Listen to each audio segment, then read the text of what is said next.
Kamusta sa lahat mga kaibigan sa Weller Channel?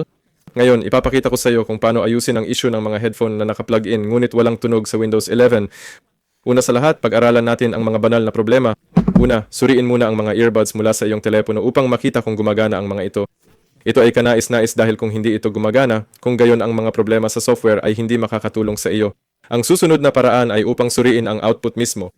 Mag-click sa mga setting at dito piliin ang mga headphone na kailangan namin. Siguraduhin na piliin ang mga headphone na kailangan namin dahil kung mayroon ka, halimbawa, mga speaker na hindi konektado, walang tunog. Susunod, ayon sa pagkakabanggit, suriin ang tunog sa iyong sarili kung naka-on mo ito at suriin ang tunog sa ilang mga application.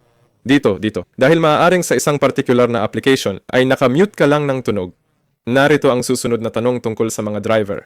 Buksan ang device manager, mag-right-click sa paglulunsad at i-click ang audio dito. Pinipili namin ayon sa pagkakabanggit ang aming mga headphone, ang aming mga headphone. Mag-right-click, piliin ang Properties, Drivers, i-click ang Update to Driver, search for drivers on my computer, choose from list. Piliin dito ang iyong mga driver at i-click ang Next. Matapos nito, ma-update ang mga driver ng iyong device. Makakatulong din ito kung di gumana, pumunta sa troubleshooting settings.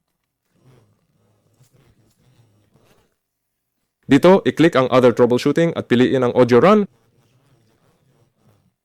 Alisin nito ang 90% ng software errors. Kung di pa rin maayos, tingnan ang output jack at headphones.